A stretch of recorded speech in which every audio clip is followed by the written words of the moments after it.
Good morning, friends. Yesterday I was talking to a person who is my kith and kin. He is very worried about his existence, his identity, his recognition. He was talking to me and telling that what to tell to others. Even his wife is not able to recognize him. Even she is not giving him much priority. She is not ready to accept him that he is intelligent. It happens. It always happens in life. It doesn't matter that you are a very great scholar, you are a very big politician, you are a successful man in your career or business. You may be a successful man. You may be a very good scholar. You may be a very great person. But in the eyes of your wife, you are not more intelligent. Even you are not equivalent to her. At every moment, at every time, she will remind you again and again that you are idiot. You are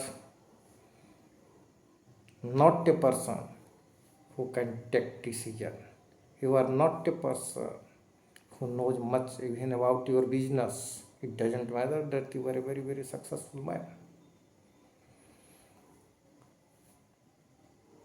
इससे संबंधित आज ही ये किसी एक व्यक्ति की बात नहीं है, बल्कि हर व्यक्ति की बात है कि पूरी दुनिया में कोई भी पत्नी ये समझने को तैयार नहीं है कि उसका पति उससे ज़्यादा इंटेलिजेंट है। ज़्यादा की तो बात ही छोड़िए, उसके बराबर का कोई मायने नहीं रखता है आप कितने पढ़े लिखे हों, आप एक बहुत बड़े स्कॉलर हों, आप प्रोफेसर हों यूनिवर्सिटी का, या बहुत बड़े डॉक्टर हों, बहुत बड़े साइंटिस्ट होंगे आप अपने बिजनेस में, आप कैरियर में होंगे दूसरे के नज़र में, लेकिन आप अपनी पत्नी के नज़र में एक निराही बेवकूफ़ इंसान है। वो पत्नी आपको हमेशा कहेगी कि अगर आप उसके बताए हुए मार्ग पर चलते तो आप आदमी बन जाते हैं। बतौर आप आदमी हैं, लेकिन उसकी नज़र में आप आदमी नहीं हैं, क्योंकि वो बार बार वो आपको याद दिलाएगी हर मौके पर कि उसके कहे अनुसार अगर आप चलते तो आप आदमी बन जाते। मुझे याद है जब मैं पढ़ता था, अपने हमारे एक प्रोफेसर साहब हैं, अभी जीवित हैं, नाम नहीं लेंगे, उनके घर पर जब जाते थे बात होता था, वो बार बार कहते थे कि हम प्रोफेसर हैं, लेकिन ये अंगूठा छाप जो है अपनी पत्नी के बारे में बोलते थे। ये कहती है कि तुम आपको कुछ आता ही नहीं है, अब बताओ। कौआ हमांस है, उसको कह रही है कौआ कि आपको कुछ आता ही नहीं है। क्योंकि सर आप बोल रहे हैं कहीं अंदर सुन न रही हूँ, तो नहीं उधर हूँ उधर है। तो हर कोई पत्नी की नज़र में एक टुच्चा किस्म का ही आदमी होता है। एक बार की बात है, देख रहे थे एक यूट्यूब पर कहीं देख रहे थे, महेंद्र सिंह धोनी कहते हैं he is one of the best cricketer of the era, कि एक बार जनरली वो अपनी पत्नी के साथ क्रिकेट पर चर्चा नहीं करते हैं, लेकिन एक बार दोनों बैठे हुए थे अगल बगल में, टीवी ऑन था, कहीं का क्रिकेट मैच चल रहा था, संभवतः वह वनडे क्रिकेट था। बॉलर ने बॉलिंग की, बॉल वाइड थी, बैट्समैन आगे बढ़ गया, तब तक विकेट कीपर ने उसको स्टंप आउट कर दिया। उनकी पत्नी अर्थात धोनी की पत्नी कहती, साक्षी धोनी कहती है कि वो स्टंप आउट नहीं है, वो आउट नहीं है, अंपायर उसको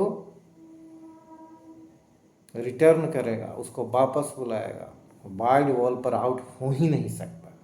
इस पर धोनी ने कहा कि नहीं, वाइड बॉल पर स्टंपिंग हो सकता है, नो बॉल पर स्टंपिंग नहीं होता है, वाइड बॉल पर स्टंपिंग होता है।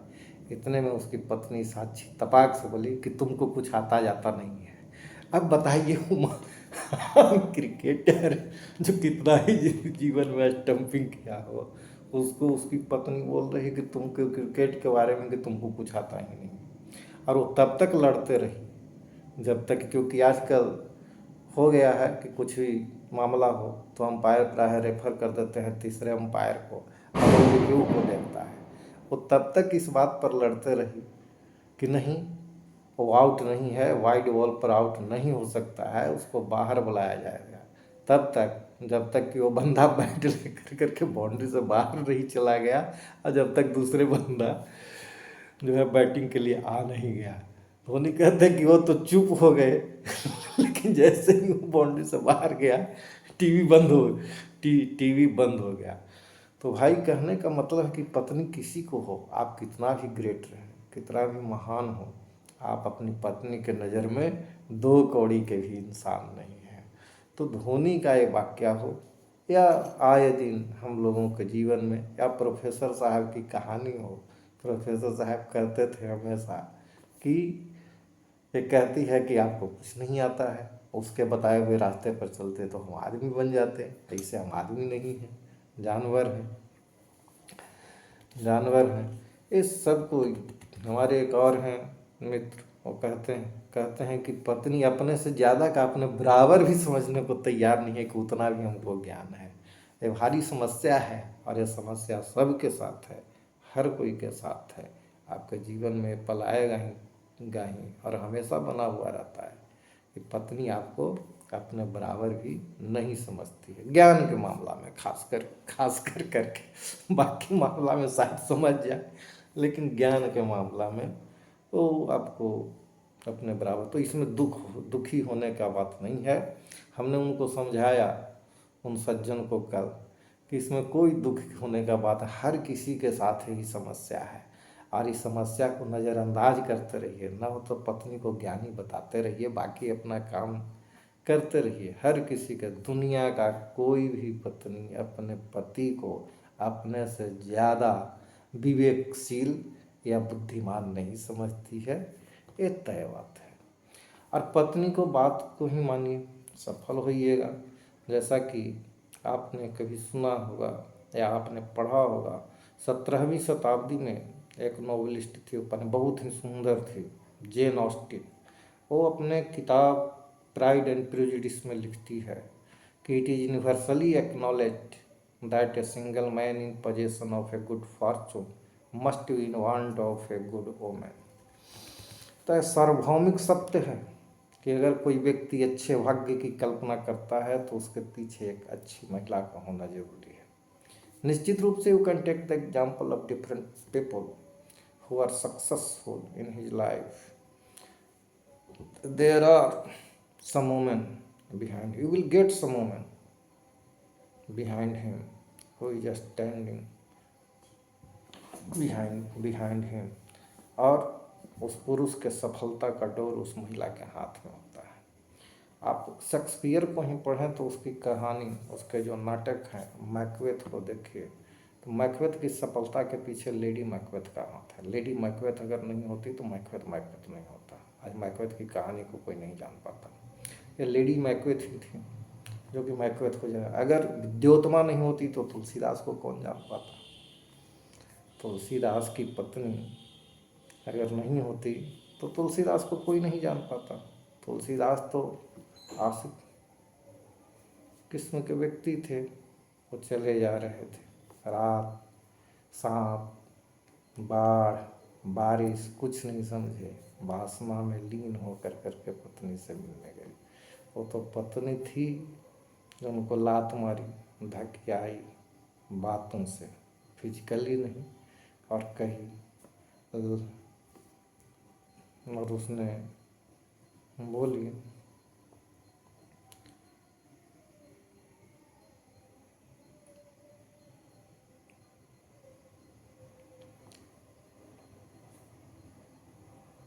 लाज न लागत आपको दौड़े आए ताप, वैसे प्रेम को कहूँ मैं।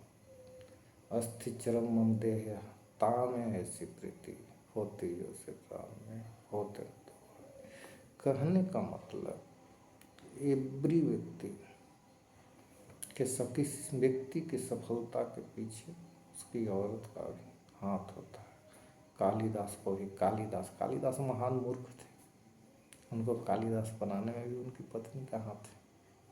तो आप देखेंगे एक तरह से कि जेन ऑस्टिन कहती है कि अगर आप अच्छे नसीब की कल्पना करते हैं, अच्छे किस्मत की कल्पना करते हैं, तो आपके पीछे एक अच्छी महिला का हाथ होना ज़रूरी है। तो मित्रों, इस बात को मान लीजिए, कोई भी व्यक्ति अपनी पत्नी से